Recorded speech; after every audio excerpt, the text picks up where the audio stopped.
Hello, everyone, and welcome to the latest episode of the Stephen King podcast. We have a guest with us this time, and he goes by the name of Cooper O'Connor. Hello, Cooper.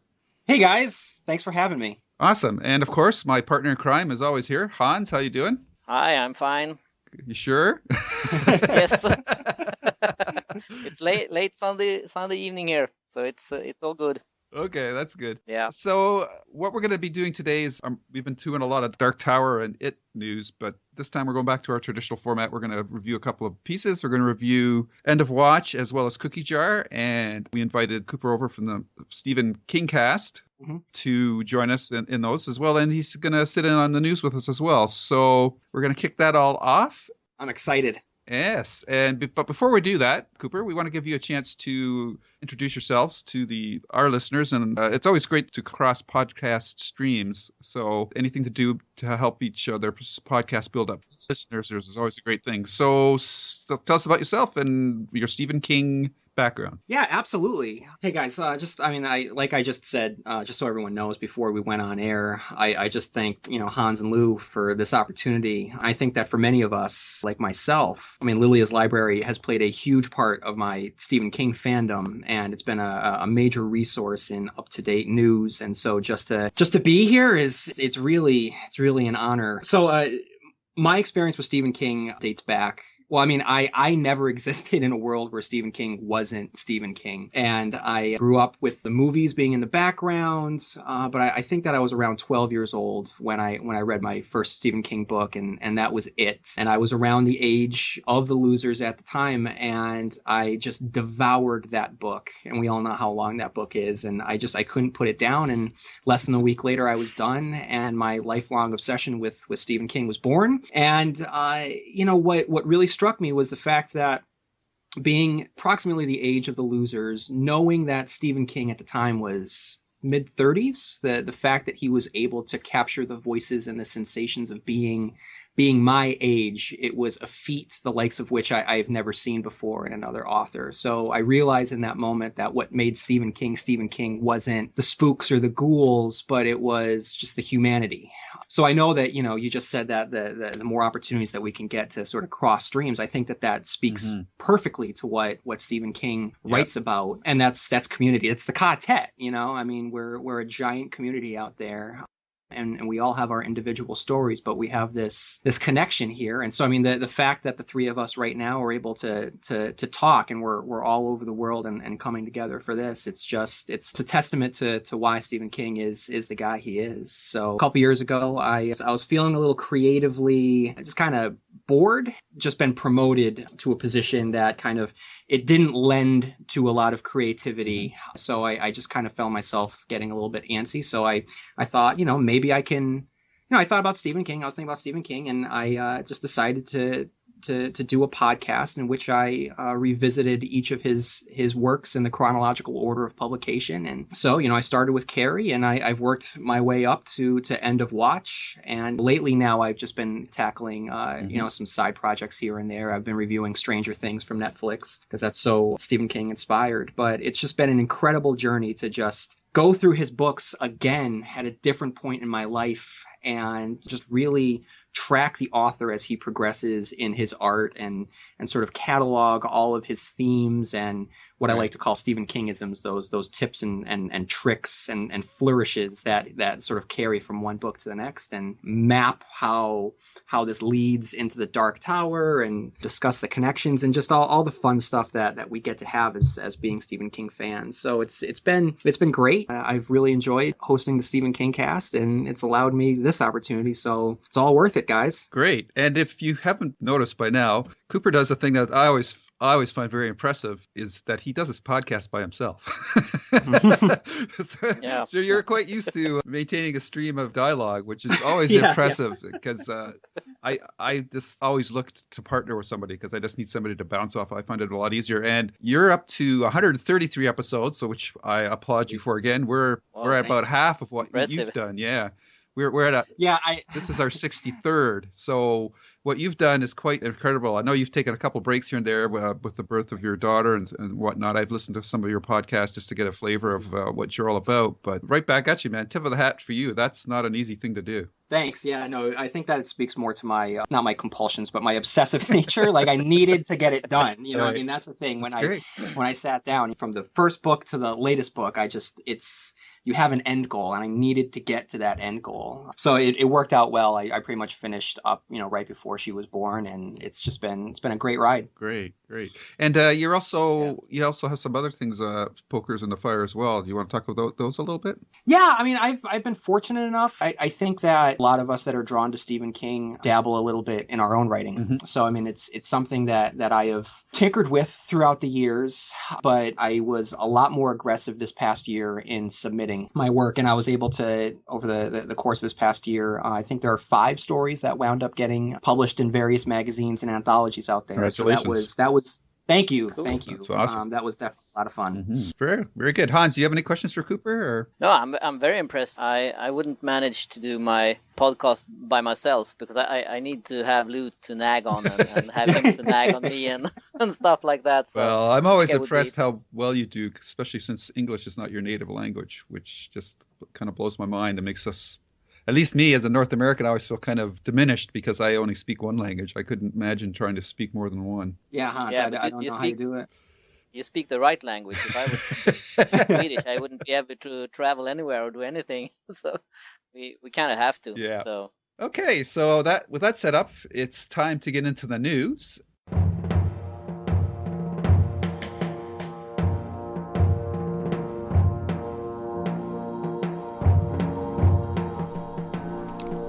Welcome. Do not fear the door that lies before you. We will protect you. We are your guides, Hans and Lou, and we will give you the latest in Stephen King news. But before we do so, you must prove yourself worthy. You must open the door and join us in the DeathRoom.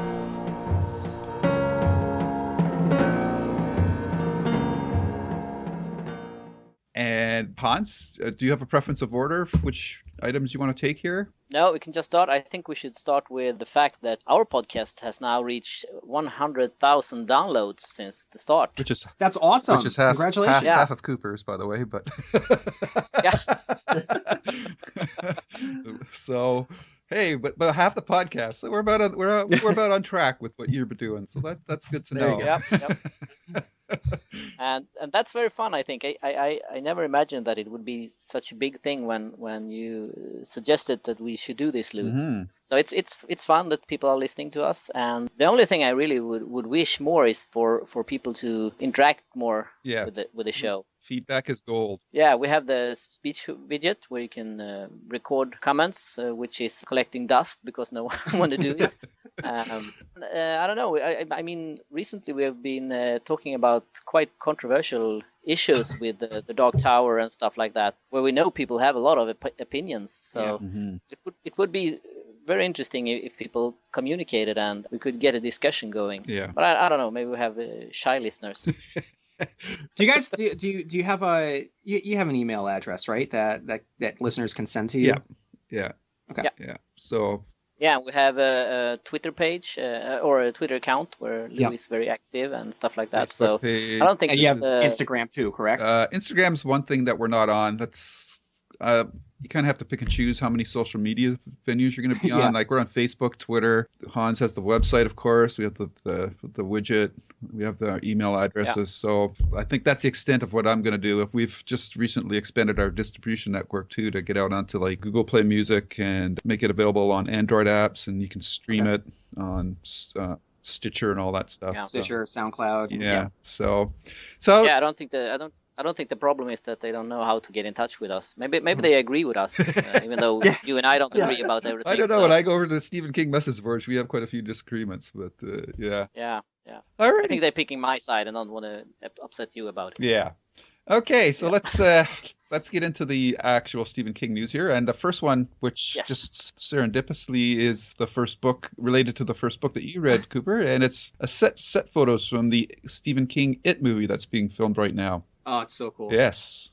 Yeah. And I'm so pumped for this. yes, and it looks like a great cast, and we get to see some pictures there of looks like police officers as well as the kids dressed in the attire. And well, I guess in Stranger Things, kids on bikes it's kind of becoming normal again. Yeah, I love it. I love it. There's some storyboards, and we also get to see a picture of the cast playing. It looks like a PS4 game or something like that on a flat screen TV. So they haven't totally abandoned what they're doing right now. But it is kind of funny to see Finn Wolfhard, who of course has the big role in Stranger Things, is also in this movie as well. So pretty cool. What do you think of it? I think that the most interesting photos that's come out recently is of Javier Boutet, hope I pronounced that right, who plays the Leaper. Yes. Yeah, the it looks leper. really creepy, I think. Yeah. Yeah, leper. Yeah. Yeah.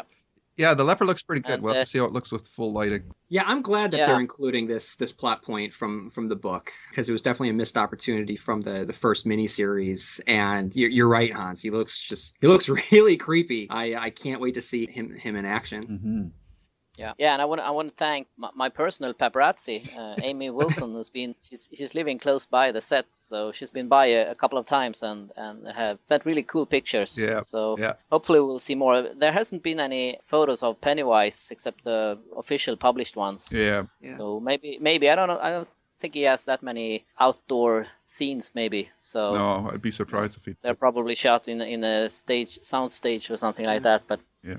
maybe we'll see one or two. It would be interesting. Yeah. So, what do you think of the house itself, Cooper? The haunted house. Oh, it looks so good. I'm looking at the pictures right now, and I'm really impressed with how quickly they seem to have constructed this house, Yeah. and how it looks like it's just been dilapidating for decades. Yeah, it's pretty cool. It looks pretty awesome. I mean, I think that all of the photos that have been floating around, just all of the set dressing that's dating it back to the 80s, it's just I think they're doing a great job. I would love to live in this town, just to walk out my door and then all of a sudden see it be 1989 in Derry, Maine. That's really exciting. Yeah, for sure. Yeah, I read an article about people living in that area who had complained about them shooting the movie there because they were loud and parked everywhere, and I was like, they're filming a freaking Stephen King show. Seriously. Be happy.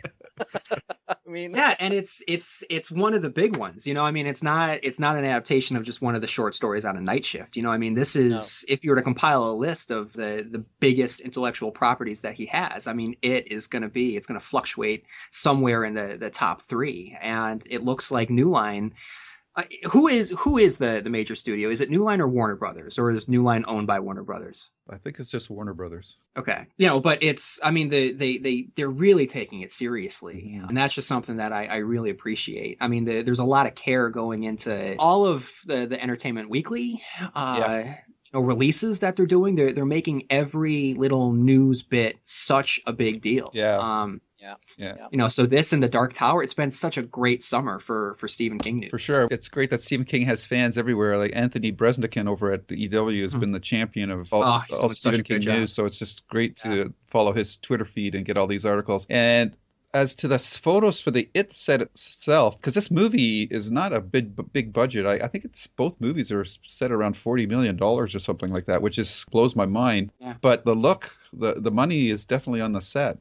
Yes, the Pennywise photos. There has been 2 released official photos of Pennywise, the new Pennywise, who is, by the way, Swedish. And the first one was only of his face, and the second was of the entire body. I actually saw one that it was some fan who had enlightened the photo, Right. so you could see more of it. So the original was a bit dark. Mm-hmm. I have to ask, what are your feelings about the new Pennywise, and if you compare him to the old one? So what I appreciated in the books, what I think that Tim Curry, the whole look of the Tim Curry version of Pennywise, I liked that character was deceivingly alluring. That, I mean, he looked at first, like a normal, friendly clown in all of the places that a clown should not be. So, I mean, when George is lured towards the sewer grate, he's lured in by what seems to be a normal, friendly clown. So that was something that I always liked about the original. Now, clearly they're going for something very, very different. And I've seen a lot of people online reject the notion of just how creepy this particular interpretation is. But again, going back to how well Entertainment Weekly is handling this, the costume designer's explanation for the rationale behind Pennywise's new look was so thoughtful and thorough that I'm very impressed at the level of thought that's going into this. How the clothes don't seem to fit, and it's put together over different periods, and the pom-poms are going to pop against the gray clothing. So I first saw it and I said, that's not the Pennywise that I remember, but I really, really like the look, and I want to see what this looks like. I want to see what it looks like in motion. Yeah, exactly. I went pretty well through the same process as you did, Cooper. And I think what I really came to like about it is how it accentuates Bill Skarsgård's physique, because he is a long, lanky, lean guy. So this is really accentuating that.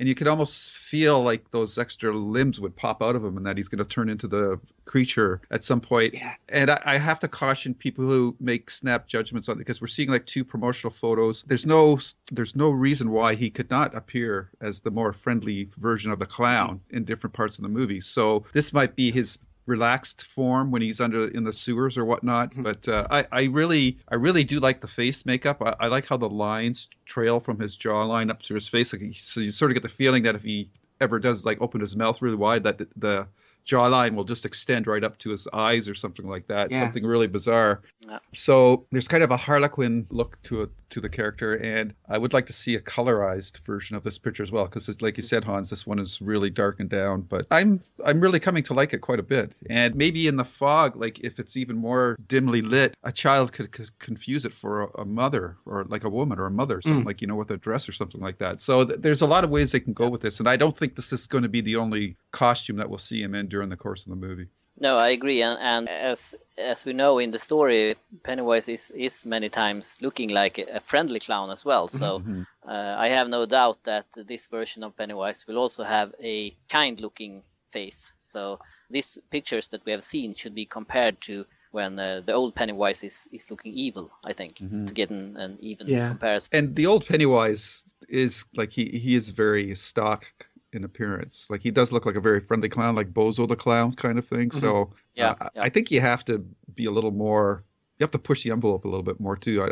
I just don't think you can go with that look through the whole picture. I don't think it'll carry as much as well. So we'll have to see how it plays out. I mean, and since when did that come out? 1990. Yeah. The miniseries at least. I mean, since that's come out, I mean, scary clowns has become its own subgenre of horror. So I mean, they really need to differentiate from all the other scary clowns out there. But just 2 more thoughts about this particular look. In the article, the costume designer did specifically mention how, and Lou, you had just mentioned how you could picture appendages coming out due to his lanky frame. But I know that the costume designer did, I think, actually use the word insectile. So the fact that knowing where the book at least went, I've heard rumblings and rumors that the ending might not include the spider, but just the fact that they're bringing that part of the character into the costuming was something that I think is a great idea. And what I like about it, knowing that this is an extra dimensional entity, I like the idea that it doesn't really know what a clown looks like. Yeah. This is like an approximation of what it thinks a clown looks like. Yeah. And so the fact that it looks wrong and there's just something like the clothes don't fit and it's not in the right time, I think that just speaks to the otherworldliness of the character. Yeah. And I'll just reiterate, I just think it's very important that people don't make snap judgments based on 2 photos, because we've seen time and time again, even with trailers, that special effects and that they're not at the same level of finish when they come to the final product. And this this could be very well the same thing that we're going to get with this. But I think it does help establish the age, how ancient this character is, and it's taking advantage of the actor's physique. So I think there's some positive things to go here. Yeah, and I would be surprised based on how much thought they had put into this costume that they hadn't thought about that he has to look kind sometimes and different and stuff like that. So I would be very surprised if they don't have different looks for him as well. For sure, yeah. Yeah. Yeah, the article really did a good job of justifying, or not justifying, but explaining the design approach they took. And I thought it really enhanced it once you read the article and looked at it again with those educated eyes. Yeah. Alrighty, so next item up is, surprise, surprise, old films on Blu-ray. Imagine that. Stephen King stories, a lot of them are so old that they were originally released on that ancient technology called videotape. Probably before your time, Cooper, but for us original first generation Stephen King fans, we hoarded those tapes, and they were expensive back in the day. Now, of course, a lot of them were transferred to Blu-ray, but unfortunately, the first wave, some of them were really badly done. Like I remember Cujo, when it came out on DVD, it was just terrible. And thankfully, it finally did get released on Blu-ray. So it's great to see that we're going to get the 1990 It miniseries, as well as the, is it 79 Salem's Lot TV series, and anthology films with a very, very, very young Drew Barrymore, probably around her E.T. days. Cat's Eye, which is a trilogy of stories, which is a lot of fun. I quite enjoy it. So it'll be interesting to see how these films stand up to the higher definition. I'm thinking specifically of Salem's Lot because it has the makeup effects and the really creepy Danny Glick floating at the window scene. Hopefully that's not going to get made transparent as to how they did it, because that's such an effective scene even today, even with the CGI and whatnot. So out of those three, Cooper, which one has you most excited? Probably Salem's Lot, specifically for that scene. Oh, okay. I do think that scene, the Danny Glick window scenes, are not just the most effective scenes in that movie, they're among the most effective horror scenes in the genre itself, I'd say. Right. It just looks so, there's just something just so wrong about the way the backlighting on the fog.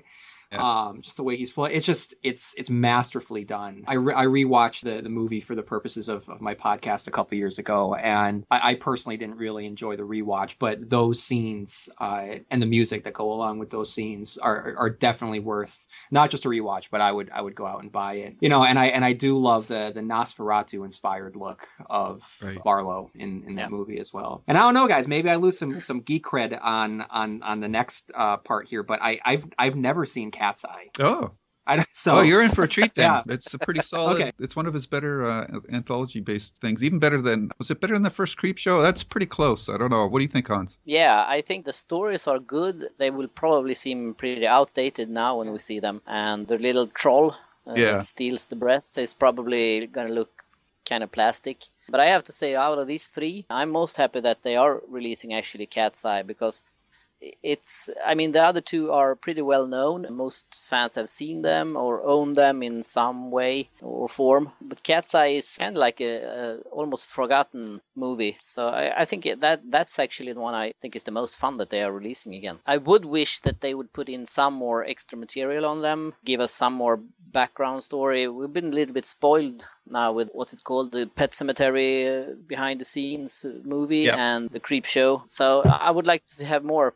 Maybe there aren't any behind the scenes material to use, but I always hope when they are releasing new editions that they would have dug up some fun stuff to show us. Yeah, it's a trilogy of short stories, Quitters, Inc., The Ledge, and General. And out of the three, I think The Ledge is probably the most effective, and it relies the least on special effects. And, of course, James Wood is always great. And the whole premise of him having, because I have a fear of heights, the whole premise of him having to shimmy around this apartment building on the ledge all the way around to come back is pretty freaky. So the pigeons in it are pretty funny. James Woods isn't in that one? Is he not in that one? I thought it was. No, he's the one that tried to quit smoking. Yes. Oh, darn it. Sorry. Yeah. I mixed them up. Yeah. Oh, it's Robert Hayes. Yeah, it could be. Yeah. Okay. Yeah, I mixed up. Cool. No, so that comes out on, September 20th? Is that what it says? Yes.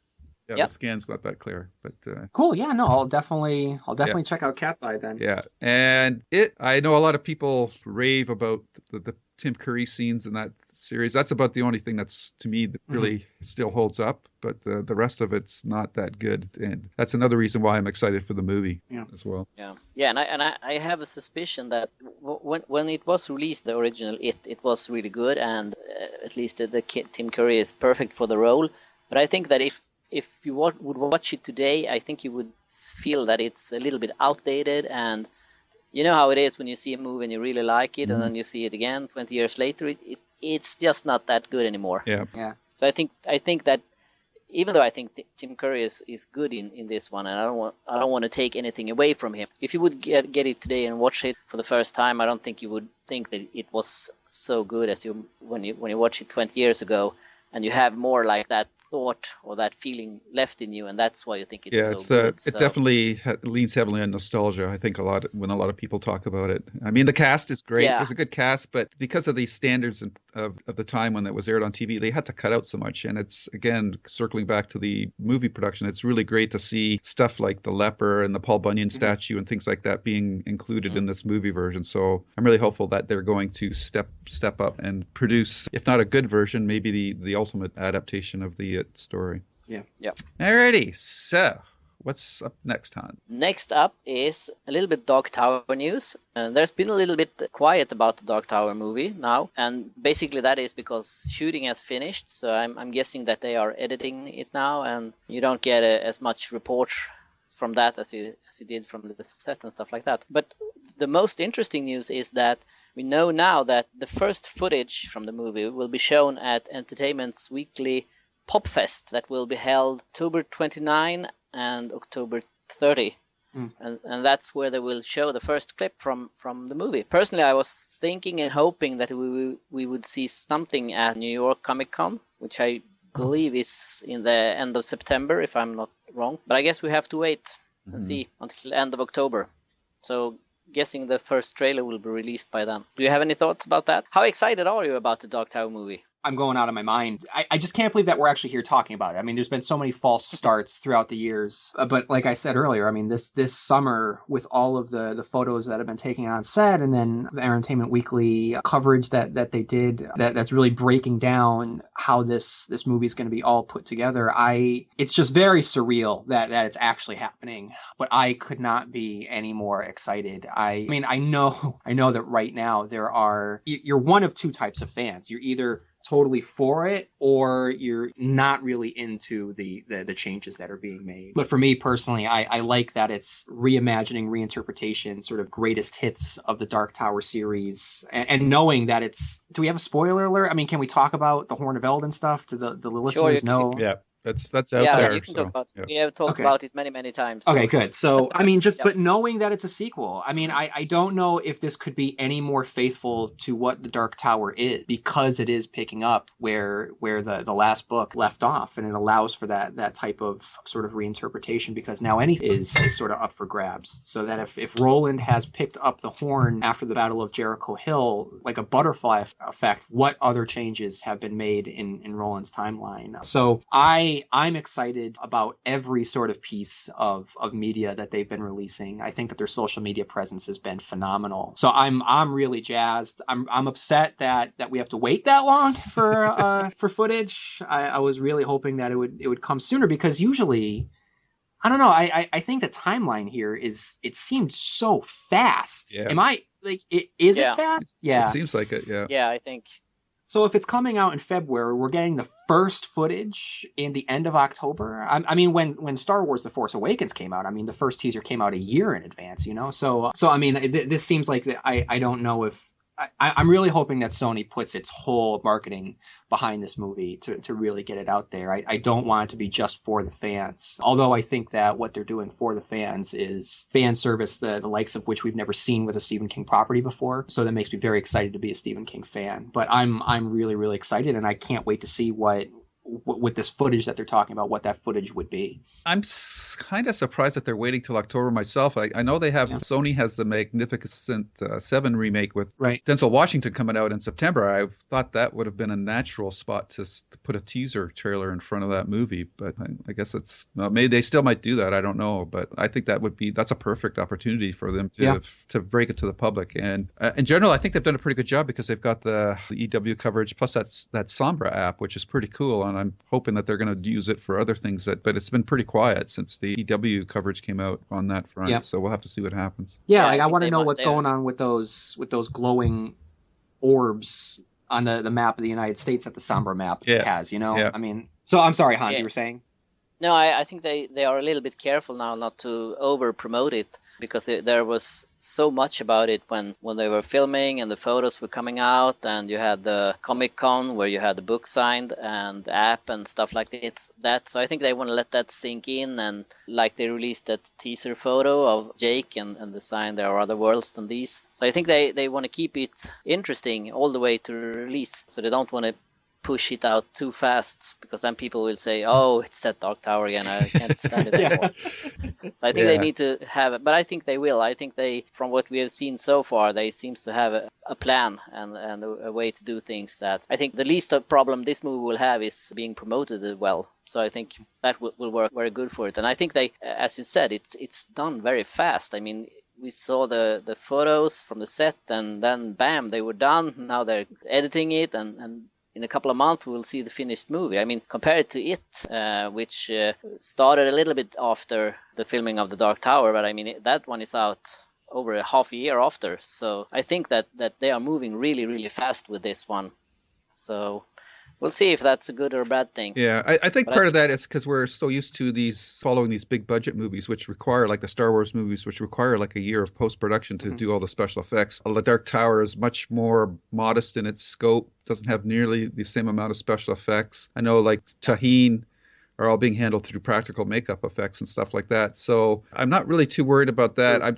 The Dark Tower movie is an interesting spot because it's not a well-known property like any of the Marvel or DC properties or the Star Wars properties. And it could come out, I'm hoping like it comes out sort of like a Guardians from the Galaxy and just blows up in the pop awareness, because a lot of the general population doesn't know anything about this story. So it's going to be interesting to see how it goes. And I'm glad that they're getting out stuff like there are other worlds than these. That's a big, big point for the series, and one which I struggle when fans say, well, it's not like the books, and I'm going, but what property out there has any more flexibility than this series? I mean, it's the multiverse, anything can happen. So you're not going to get a straight literal adaptation of the books, and I wouldn't want that. I mean, the first Harry Potter movie is probably the most boring of the bunch because it was pretty literal, and the other ones were more flexible and much more of a true adaptation, and because of that, they were more interesting to me who had already read the books, and I didn't want the books regurgitated. So we'll have to see how it plays out. That's such a good point. I mean, because if you think about what the Dark Tower is, if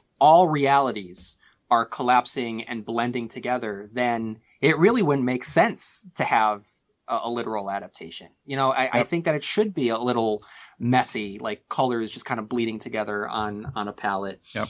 But the thing is with this that it kind of worries me. I mean, the Dark Tower series is so weird that even Stephen King fans don't like it. Yeah. I mean, there's a whole bunch of Stephen King fans that call themselves Stephen King fans that just can't get into the Dark Tower because it's too weird. So that actually might, I don't know, that might work in its favor. Mm-hmm. I think that the movie could generate a lot of buzz if it is so weird. I want it to be a really weird movie, Not too weird though, like kind of Guardians of the Galaxy accessible weird, I think that's why it's good that they're starting. It sounds like they're starting the story in New York City, which is accessible to everybody, and then they could start to introduce the weird stuff once we're invested in the characters. So it's a cinematic version of Stephen King's hiding of the seams between what we take for real and what is fiction. So I'm looking forward to see how they handle it. So how do you think what do you think this teaser is gonna be like, or the trailer, whatever the footage is? What are your predictions, or what are your wants? What do you want to see in it? What? Yeah. I think what the fans want is going to be a lot different than what they want to deliver to the public. They have to set up the premise of the story. I think they're going to probably highlight the relationship between the three main characters, Jake, Roland, and the Man in Black. Yeah, and I think what I would like to see and what would make me calm and faithful for this adaptation is if we get some scenes that show us that even though this is a continuation, it's not an adaptation, but it is still the same Roland, still the same Jake, and the same flag. So we know at least that they haven't screwed up with our characters. We know that these are the characters we love. They are in a different situation than in the book, and that's okay. That I think if they can show us that, that would give me a lot of faith in this one. Very cool. I can't wait to hear them, say something like "Remember the face of your father." To actually hear that spoken out loud, there's going to be moments that are just going to be. I mean, I'm getting goosebumps right now just thinking about it. I'm like you. I can't that's wait. One aspect I like. Lord of the Rings did it fairly well. They didn't get deep into the mythology, but around the edges of the frames, you could see that there was this whole other world, like how Mad Max Fury Road did so much visually without explaining it. Right. I hope the Dark Tower does that as well. Plus, I want, like you said, that language. Like, I love shows that develop their own vocabulary, like Deadwood, or if anybody watched the recent Spartacus series, that they have the language is, it's understandable, but it's also a little bit more formal, and it has a different cadence to it. So like all those sayings, like all the expressions, Todash and clearing at the end of the path, and oh my God, forgot the face of your father, like all that stuff. I want that stuff in there. Like I want it to feel like that language. I want the language to be, for Roland and everybody else, to be slightly different to contrast against what we're seeing in a normal movie. So I hope I don't think that'll come through in the trailer, but that's something that I really want to see preserved in the movie. Yeah, and I think that the one single thing that I'm looking forward to in this entire Dark Tower experience is, it's not going to happen in the first movie, but that's when we see Oi. Yeah. I think if that's done right, I think I might even cry when I see him. Yeah. Oh my God, I can't even imagine. The thing with once they introduce Oi, it's a double-edged sword, right? Because knowing that Oi is on the screen, I'm going to be on the edge of my seat every time I see him. Yeah. Yeah. I don't know, with the teaser or the trailer or whatever they're going to show. All I know is if the first thing we hear is someone say the man in black fled across the desert and the gunslinger followed, I kind of hope that they don't start with that, because I won't be able to hear the rest of the trailer over my own screaming. Yeah. And this is just fan wanking on my part, because of when the books originally came out, King was obviously writing with Clint Eastwood in mind. I would like to see them pay a nod to that somehow, even if it's just, if you've ever seen High Plains Drifter with the heat shimmers and then Eastwood's character just appears like from nowhere. If they did some sort of riff on that, just sort of as an homage to the Man with No Name kind of spaghetti westerns, some variation of that would, I would just, I would lose my mind. Maybe we'll see Jake passing by a movie theater which shows a Clint Eastwood movie or something like that. Yes. Oh, that's a great idea. That's actually, I can definitely see them doing something like that. Yeah, that'd be cool. Yeah, good one, Hans. I mean, their attention to detail that they've shown so far. I mean, just having Barlow and Straker's antiques be a background set dressing. I mean, so I would not be surprised if we start getting that level of homage. Alrighty, so okay. One last item. I think. Yeah, and this one will carry us up into the next segment of the show that we're going to talk about, and that is the story Cookie Jar that was released online a couple of months ago, I think. Very sudden and with no word of mouth. It just popped up, and I think it actually was online for quite some time before people started noticing. I didn't know. I didn't know it was up until Lou told me the other night. Yeah.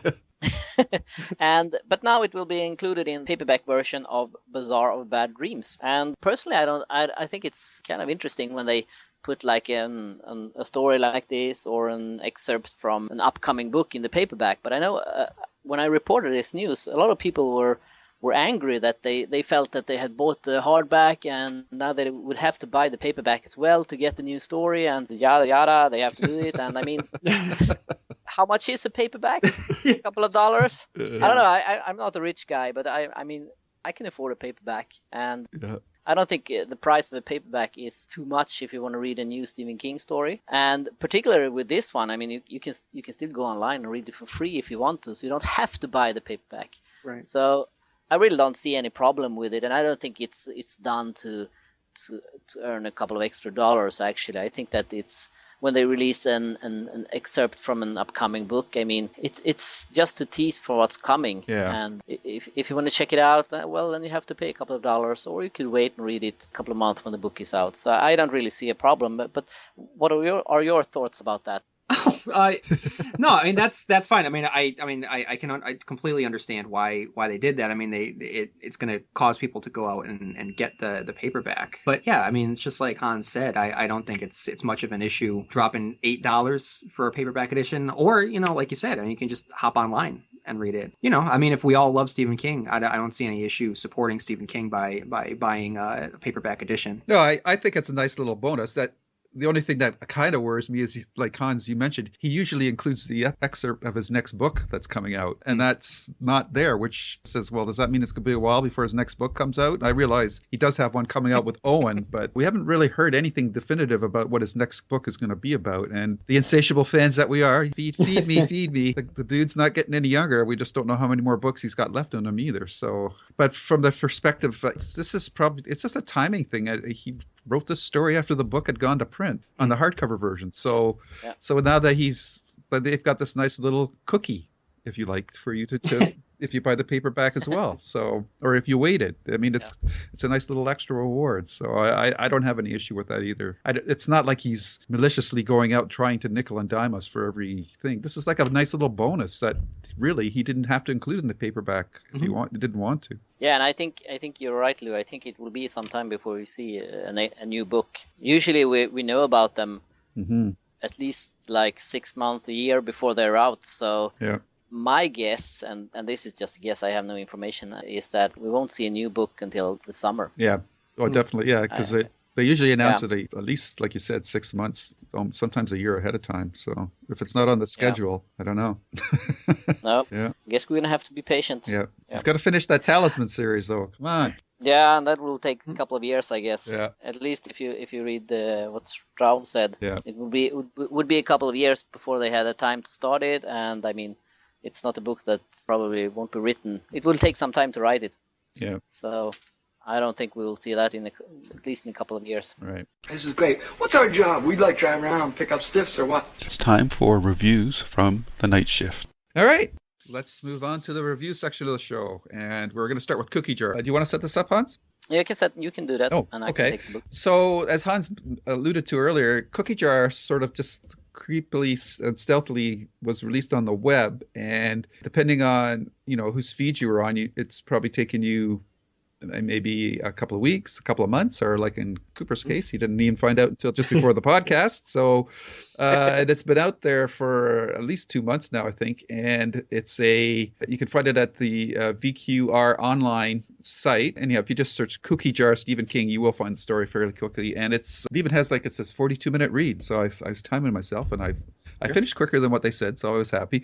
But this is a interesting story about a conversation between a grandfather or great-grandfather and his great-great-grandson. And it all has to do with this magical cookie jar that keeps refilling, that was at one time in the possession of his mother, who seems to have been a special person herself. Maybe she had a little bit of the shine. I don't know, but she ended up with a cookie jar, which is a metaphor and a portal into another world. And it's an interesting story. One of the things that really threw me off is, and I had to look this up because he makes a reference to his life is now consists of coverall games. I'm going like, what does he mean coverall games? Like I thought it was like you're talking about like overalls or something like that. And I had to look it up, and apparently it means that you play bingo and you have to cover all 24 squares on the card to win. I'd never heard of that term before. So I was kind of losing the metaphor there what he was talking about. So that was interesting. And Hans, I thought of you when I was reading that. I said, I wonder if Hans knows what he means by that. But no, I had no idea. Did you know what that was, Cooper? A coverall game? No. Oh, okay, good. All right, so I guess we're not bingo aficionados here by any means. Nope. So this is a pretty cool story. I'm not going to spoil. Well, are we going to spoil it? Are we going to get right into it? I guess at this point we can, right?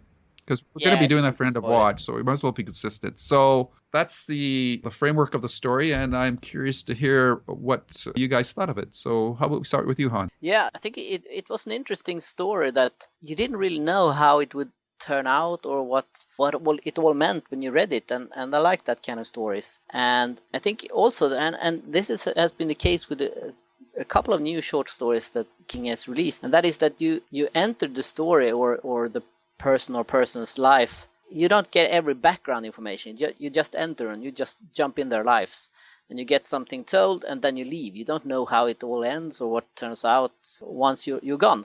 And I think this one is also that way. You get a glimpse in their lives. You get to hear or see a part of it, and I could definitely see this one expanded to something more. I would like to know more about this cookie jar and what it all meant, and I think it's an interesting story that you couldn't figure out from early on how it would end or what it all meant. So I think it's a well written story. We get a glimpse of people's lives, and we jump out again, and we don't know how it ends. It's up to you to decide what happens now.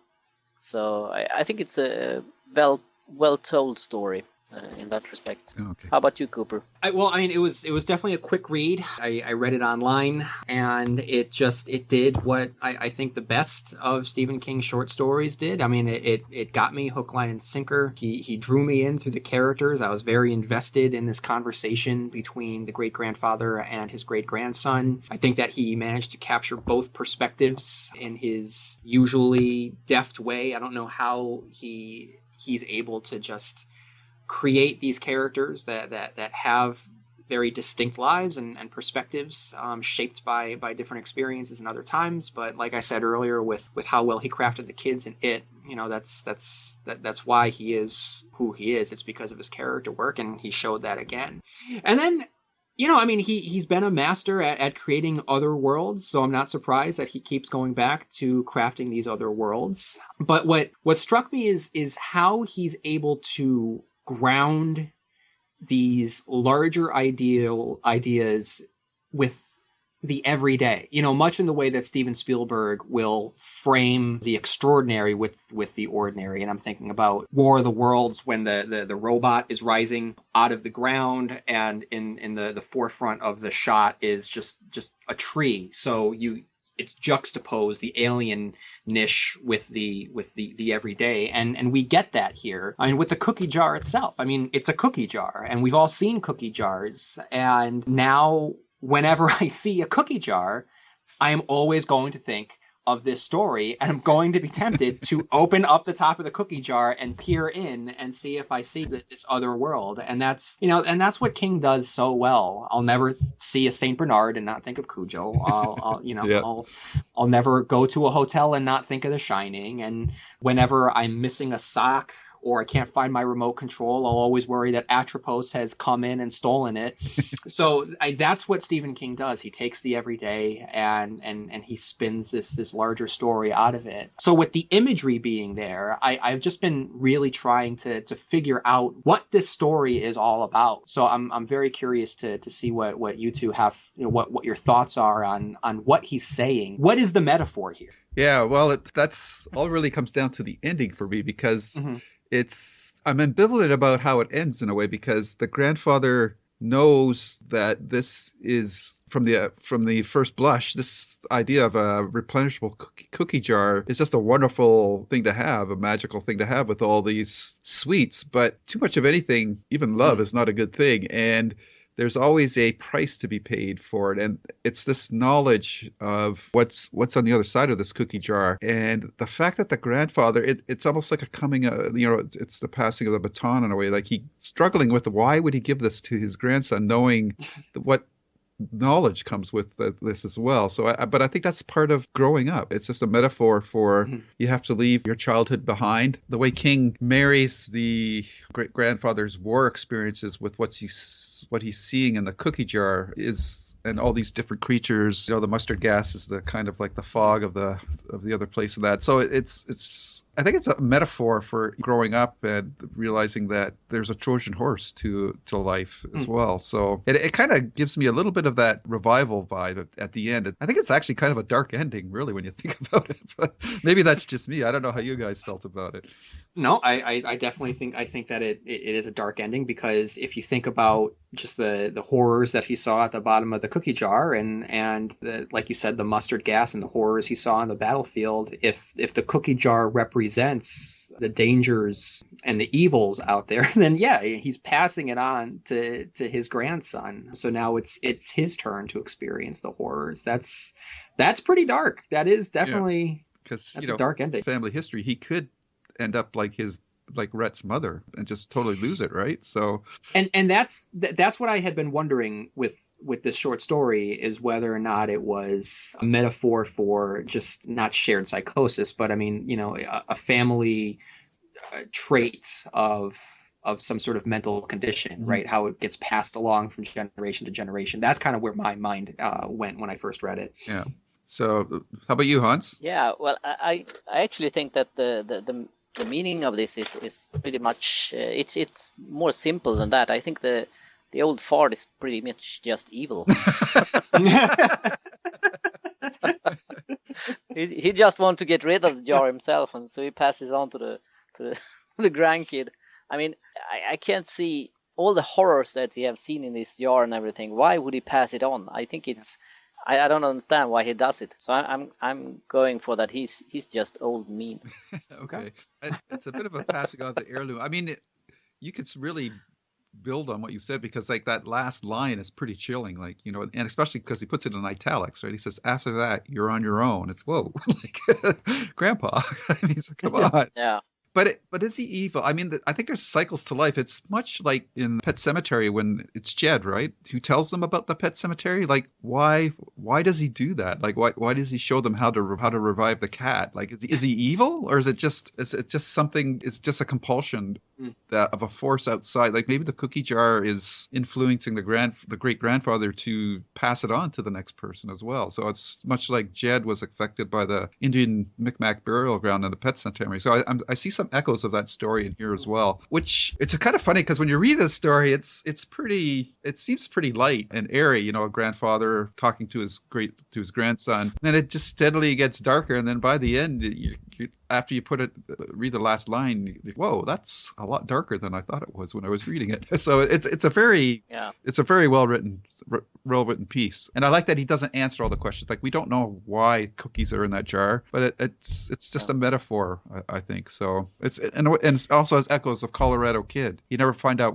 how that guy got where he was or who he was or anything like that. So yeah, and I think though that even though I agree with you what you said about Pet Sematary, but I think that in Pet Sematary he actually thought that he could save the cat because it was much closer to when he died and stuff. So I think maybe he did that because he thought he could do something good, which it didn't end up good. But I think his idea was to do something good.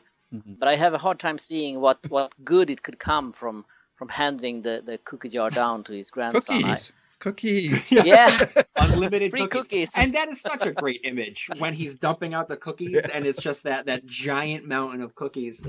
Yeah, no, I mean, what's funny about this is I think that if there was a kid that read this and Grandma back to back, they'd never want to visit their grandparents ever. That's great. That's really good. That's the bookend story. There you go. Yeah. Some of his stories are like that. So yeah, there's echoes of other stories in here. Quite the more you think about it. But like you said off the top, Cooper, it's just amazing how he brings these characters to life so quickly with just some really well chosen turns of phrases and actions. It just blows my mind how he does it. His biggest story, for sure. So, thumbs up or thumbs down on this story? Thumbs up, definitely. Okay. Yeah, thumbs up. Okay, same here. Thumbs up. Anybody else have any other thoughts about this before we move on? No, I'm good. I thought it was a lot of fun. All right, very good. Now, this next one should be interesting because I did listen to one of Bill Hodges' trilogy's reviews, so I'm curious to see how you've reacted to this, and maybe it was actually this one that I listened to. Hans, you want to set up the End of Watch? Sure. End of Watch was released in summer, so it's been a couple of months now since it's been released, and this is the last book of the 3 about Bill Hodges. We are going to talk about spoilers in this one as well, so if you still haven't read it, shame on you, because you should have. You might want to stay clear of this until you have, so go read it and come back. But this is the 3rd book and the last book. We should believe King. We know he could definitely come back and tell a story about this group of people again, but it's probably the last book about them at least. The good thing I think with this trilogy is that each book is its own, but they are still connected. I mean, you could read End of Watch without having read the first two books. There would be some things that you probably wouldn't get, but you could read it and you could enjoy it, even though I recommend that you read them, all three books, and maybe you should read them straight after each other. But we know Bill Hodges, he started out as a detective with the Mr. Mercedes murder and retired and is now running the Finders Keepers shop, which basically he's collecting stolen stuff with his colleague Holly. And he has this obsession with Brady Hartsfield, who was the Mercedes killer. And at the end of the book, the second book the end of the first book, was hit in the head by Holly and has since then been in the hospital, pretty much just sitting there doing nothing with brain injury. But now he has found a way to do what he loves to do, actually getting people to kill themselves. It's a little bit interesting because this is the first of the three books that has some supernaturally in it, in how he can actually jump between bodies and steer other people. But it's all building up to the big end scene where Bill and Brady are fighting it out. Bill wins that fight, but as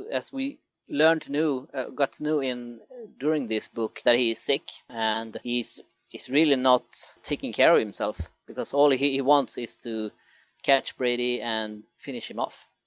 So at the end, he pays the price for it. He dies. What were your thoughts about this one? I personally liked it very much, and I think it was a good ending to the series, I think. And I guess it's my dark side coming out here. I like that that Bill actually died here, because it felt like the right thing, even though it's never funny when someone dies. But I think for the story, I think that was it was so much better than if he's in some miraculous way would have gotten healthy and they would have lived happily ever after. So I think it was a good ending to a good trilogy. Okay, Cooper? So I did not like it. I'll put it out there. When I first started reading Mr. Mercedes, I found myself in a dilemma that I have never really, I typically don't experience when I'm reading a Stephen King book. And that dilemma was that I had a hard time getting into it. I found myself constantly putting it down. And usually when I read anything Stephen King, it's the exact opposite. You know, I struggle to put it down. I need to keep reading. And I found that with Mr. Mercedes, it was not engaging me. I thought it had a very effective opening, but I could not really throw myself behind Bill Hodges. I didn't find him a very compelling protagonist. I thought that Brady was very derivative as a villain. I like that Stephen King attempted a true crime story. I just found it very lacking. And there was like the whole racial thing with Jerome just didn't sit well with me, with his like master slave talk. I think that in 2014 when it came out, I think that we were beyond that. And I understand that within the novel itself, the other characters were uncomfortable, but to me, I just felt that it just kind of was unnecessary. So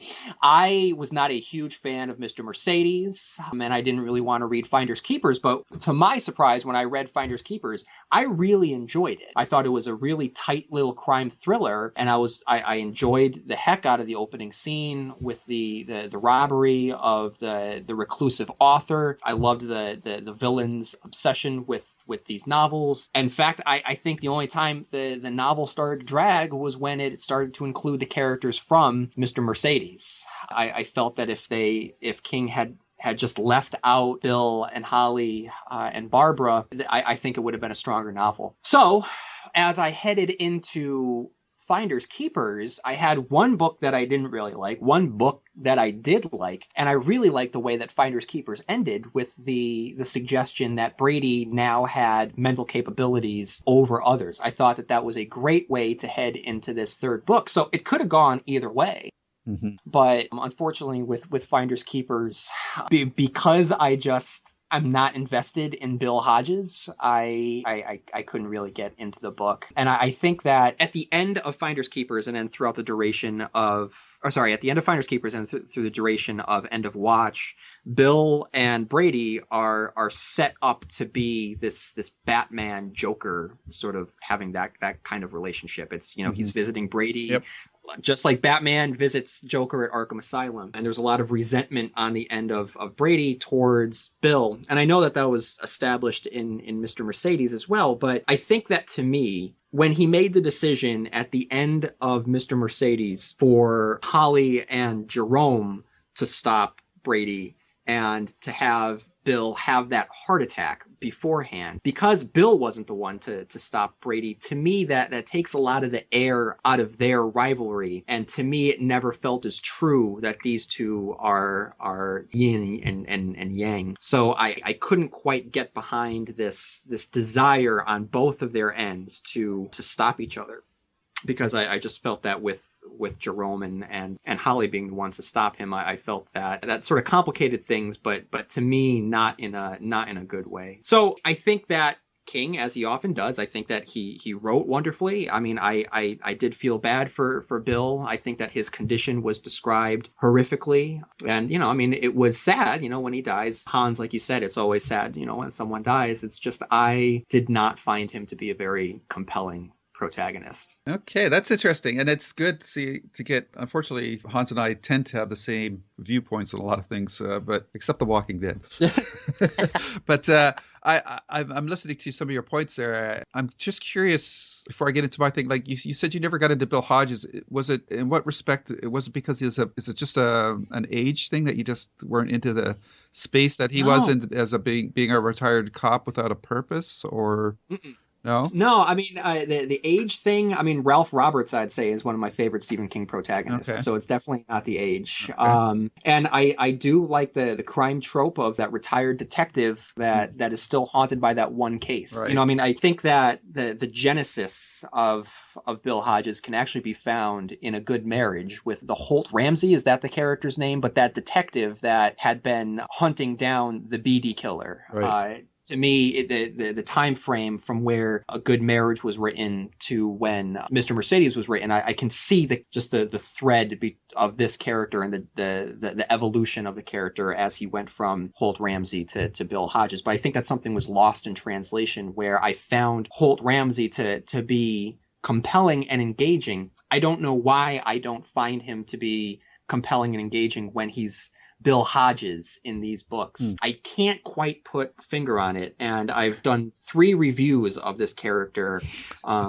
and I still can't quite really put into words and give specifics. Because is it maybe because he's bumbling, even though he's not really bumbling, but he doesn't seem to be as proactive as maybe I think that he should be, or that's not it. I'm struggling here. Sure. I'm struggling. I don't know why I don't like Bill as much as I do. Yeah, he does have flaws, and a lot of the times King deliberately physically hobbles him from being the typical active protagonist of the story. For the overall trilogy, I know when it was first announced that he was going to be doing this mystery trilogy, I said to Hans, I says, well, I'll read it because it's Stephen King. I'm not really into mystery per se. I do have a couple of things, like I'm a Sherlock Holmes kind of types of mysteries I like because of his specific methodology of how he breaks down crimes and that. But in general, I don't read crime thriller type story. So, and I understood King wanted to stretch his wings and try different genres. So I was a constant reader. I had to go along for the ride. I was, again,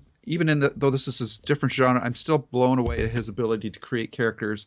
I mean, in Mr. Mercedes, the first chapter, he's building up this whole thing about these people standing in the line, and then boom, they're all gone. They're out of the story, and you're kind of like, I'm already invested in these characters. What happened? So with Bill Hodges and that, he's definitely not one of King's most dynamic characters. Like you think of so many of the other characters from his other books, there was a hook I think that more people could relate to, whether it's John Smith from The Dead Zone or Stu Redmond from The Stand, Nick Andros, things like that. But as a cop, I thought he did a competent job. I enjoyed the first book, and I particularly, King is at the stage of his career where he can subvert genre. And he did this in The Dark Tower too, and I think he pissed off some fans that there was never a direct confrontation between Roland and the big bads of that mythos as well. And we don't get that here again. And I think that it does add a different layer of tension to the rest of the books in that parts Hartsfield has this misbelief it's actually Holly. So there's always this tension. I always had this tension that, oh, is he going to find out it was really Holly and not Hodges that put him down? Because if he finds that out, then he's going to direct his attentions towards her instead of Bill. So I actually like that tension, and I thought that was well done. I really like the second book a lot more than the first one, but I think it was this, like you said, Cooper, that it was the subject matter. Whenever King talks about writing, I just find that fascinating, whether it's in Misery or with this reclusive author. So that whole, again, how fans get overzealous about writers' works and things of that material. So that whole vibe or theme in that book really carried me through that one. But I really do like End of Watch quite a bit because it does get, like Hans said, it does bring, it sort of injects the supernatural science fiction types of horror. And whereas in Cell, it was a bigger pill to swallow about this viral outbreak of zombieism through cell phones, I thought what he did in this book was very elegant and much easier to buy as a result. So I was totally invested in this idea that Hartsfield could jump around from mind to mind. And Hartsfield was an interesting character because he was smart, but he had flaws too, which ended up with him being isolated at the end of the book so that he was unable to jump from the body that he was in to somebody else. So I thought that really played out well. And I guess over the course of the trilogy, I did become invested in these characters because even though as soon as the big moment happens at the climax when his cell phone goes off, I had totally forgotten about that damn thing because he had written about it through the book, and it was always there's that damn annoying cell phone thing. And why does he keep bringing that up? But of course, it was Chekhov's gun, and it was the thing that saved him. But I was so invested in the characters, and King does it so seamlessly that I really appreciated how that worked. I mean, I think other people have picked up on it, but for me, I totally had forgotten about it because he stopped using it after a certain point, and I was so into the story about them tracking down Hartsfield and these other characters that were being mind controlled, so that when it happened at the climax, I go, oh, you son of a gun, you got me again. I just thought that was really, really well done. I do like the fact that Hodges had cancer, so this was going to be his final stand, and I do think he was basically, his life after retiring had become this yin and yang relationship with Hartsfield. So I think once Hartsfield was out of the equation, the character's arc was over as well. So there's no need for him to continue. So true. I really enjoyed this book quite a bit I think it's my favorite out of the three. And I just think, I think each book got better than the preceding one. So I enjoyed this one quite a bit. And selfishly, hope that he's gotten murder mystery stories out of his system now. That we go back to something a little more horrific. But he hasn't really done a straight out, well, Revival was a very Lovecraftian tale, but we talked about it. I thought that book was mismarketed because I was expecting something to rival Pet Sematary, but it wasn't even close until the last 20 pages. So that was kind of a disappointment for me from that perspective. I think that I don't think we're ever going to see another Pet Sematary. I think that phase he's done with of that. Him as a man and as an author, I think that he's gotten it out. I keep thinking more and more about Revival, and that's a novel that I definitely want to re-examine because, like we talked about, the end of Cookie Jar and the end of Revival, I mean, Revival is probably one of the darkest, if not the darkest novel that I think that he's written. I can't envision a bleaker version of the afterlife. It's horrifying. So it's funny because I had read, when Revival came out, I was in the midst of my Pet Sematary reread, so it was really interesting to get a novel to leave Pet Sematary, which he had written, I believe, when he was 36 years old, has young kids.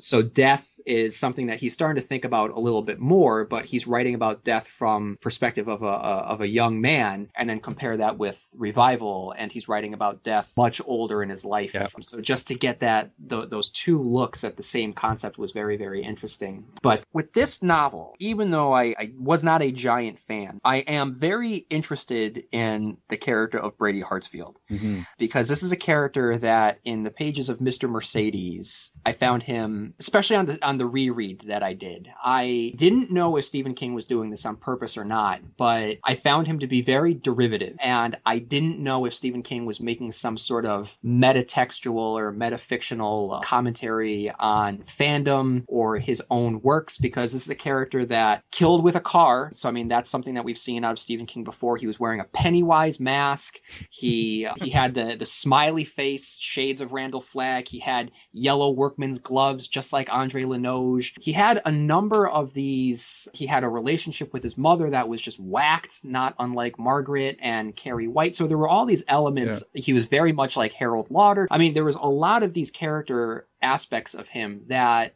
he was kind of like the greatest hits of other Stephen King villains. And I was, on the second time I read it, I wondered if Stephen King was doing that on purpose and if he was trying to gear him up for this great change. And we did see him go through this great change. Mm-hmm. And what I like that he did here is what he tends to do with his villains that tends to annoy a lot of readers, is that he undercuts the villains and he really shines a light on them, and he removes all of the grandeur and all of the romanticism and all of the power from them. And so he just shows them for who they are, and they're not these great grand villains that we're supposed to admire for their villainy. You know, they're all pathetic, you know, whether it's Randall Flagg or the Crimson King or Mordred, or all of his villains wind up just begging for their lives at the end. Brady Hartsfield is definitely the latest here, and he is just really a pathetic creature his entire life. And I was very interested in seeing him have superpowers. I wish that, I don't want to say that I wish that his plan went through with more deaths, but I liked what we got, and I wish that we had seen more of it. There was one description that we had gotten of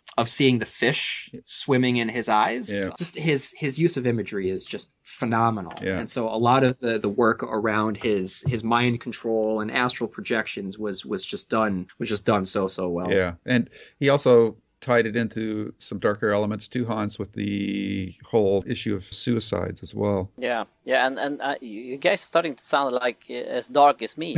You kind of want to see more killing, and Lou actually agreed with me that it was good that he died at the ending. So I'm starting to worry here. Am I? Yeah, well, I think that's because his character was so intertwined with Hartsfield's. Once that character's gone, then his purpose was served too. Like, what's he going to do? He's just going to solve small cats and trees kind of cases after that. So it's not going to be anything. Yeah. That was his reason for living after retirement. So but I also think that when compared to Revival, that both Lou and I had, when both those books were announced, I think we both had more hopes for Revival than Mr. Mercedes. Mm-hmm. Yeah. And we were both a bit disappointed with Revival and actually surprisingly happy with Mr. Mercedes. So turned around a little bit there. And I think I will definitely reread Revival because I think it's a good book, but it was totally mismarketed, and I was expecting something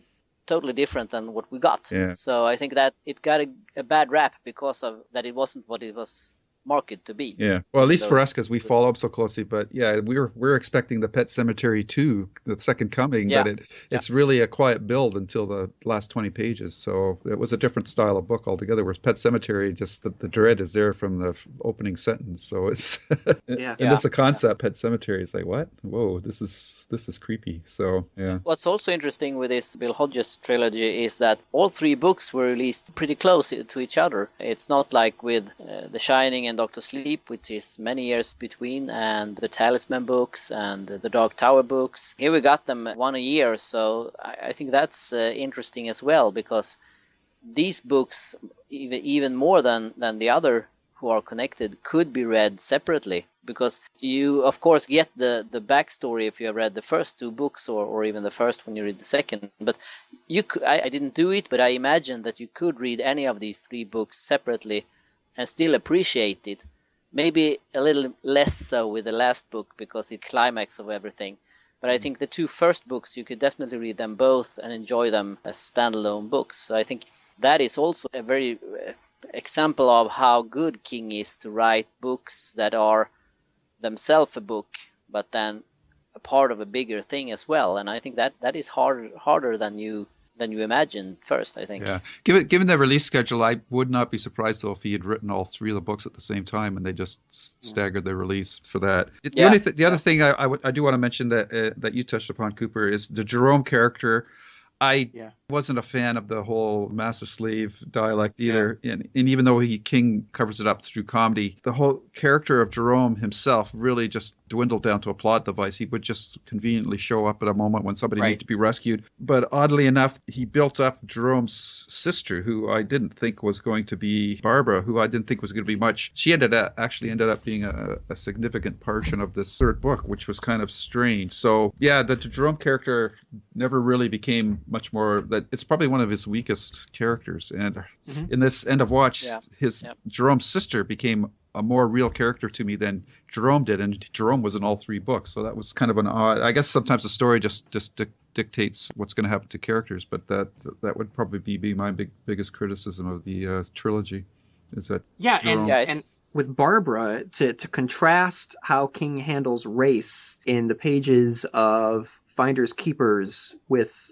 Barbara's internal, just her thoughts, and compare it to, what we talked about with Jerome in Mr. Mercedes. It's night and day. I mean, it's much more nuanced in End of Watch here with Barbara, when she's standing on the street corner and Brady's starting to infect her mind and starts to play on her blackness and her guilt around not being black enough. I think that's a lot more, there's a lot more authenticity and truth there than the whole massa slave jokey dialect that he had going in the first book. Yeah.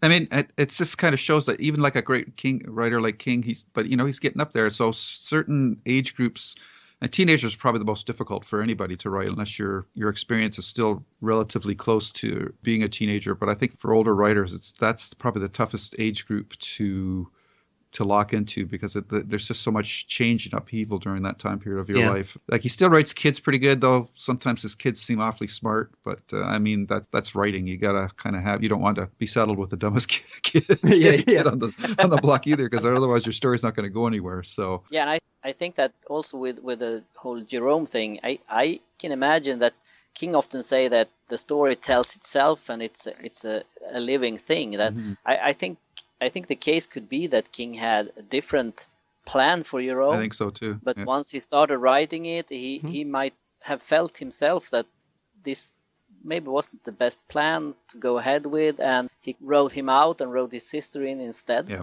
So I think that he maybe had a different plan when he started this book series, and the story itself phased out Jerome and phased in his history instead. And I wouldn't say, I mean, I completely agree. But I wonder if it's if he had bigger plans for Jerome, and Holly sort of took over those plans, because she seemed to become the Robin to his Batman. And I think that Jerome was being set up to play that part. Yeah.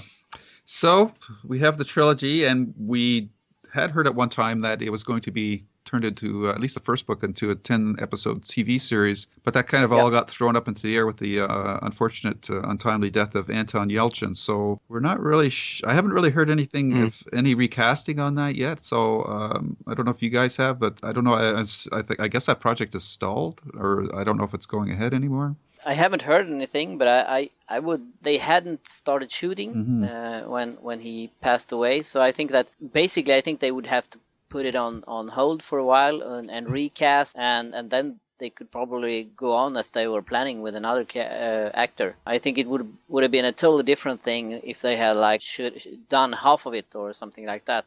But as far as I know, they hadn't more than given him the part. I don't think that, I'm not even sure that the script is done, and they had definitely not started shooting anything yet. So from the series standpoint, it wouldn't be much more than a delay, I would guess. Yeah, but I'm just surprised we haven't heard any new announcements yet. No, nothing like that. But I would be surprised if it was cancelled because of his death, because of course it's horrible that he died, but for the TV show itself, it really wouldn't be much more problem than that they had to recast that part and then go ahead.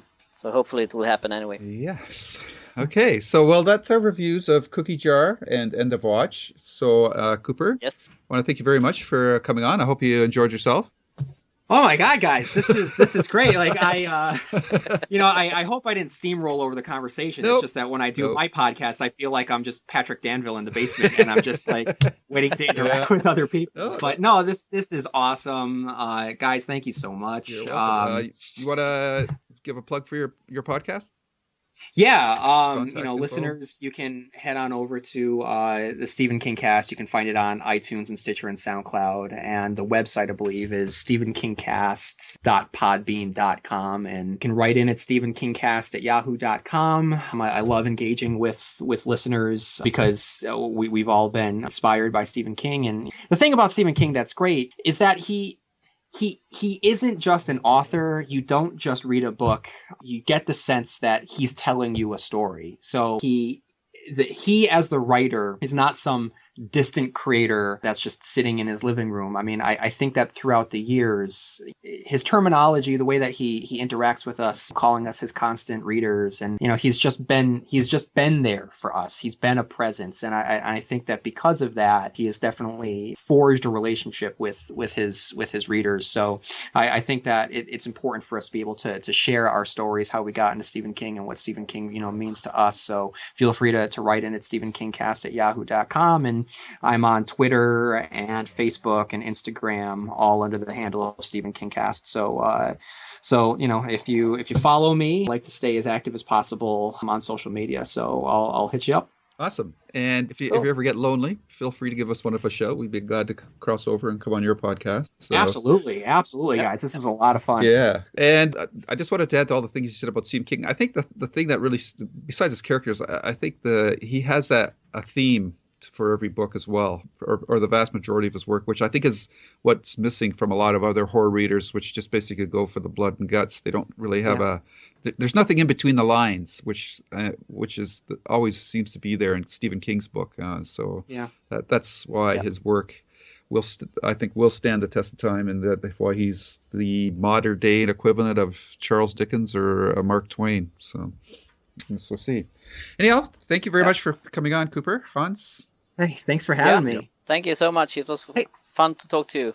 Hey, Hans, what time is it over there in Sweden right now? It's 5 minutes to 11 p.m. here. Oh, it's getting late. Yeah. You got to go to bed.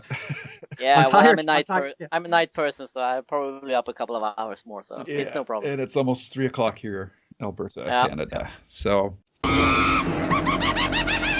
For our next podcast, we will be doing a documentary doubleheader, actually. We have just released discs for Pet Sematary and what was the other one, Hans? It's the one for Creepshow. Creepshow, right.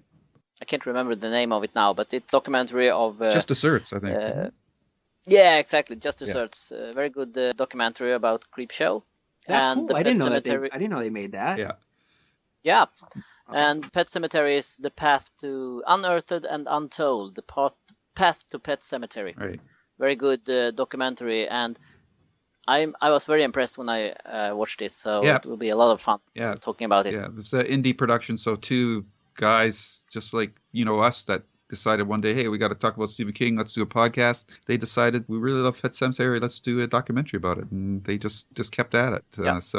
And hopefully also I will have a really cool announcement to make next podcast. Yes. Not sure yet, but hopefully. And you want to send a reminder to everybody too for your contest. Yes, the contest where you have to take a photo with yourself and the King book. It ends August 31st, so it's a couple of days left. And the prize is a signed Stephen King book. Folio edition of The Shining. So, very nice. Yes.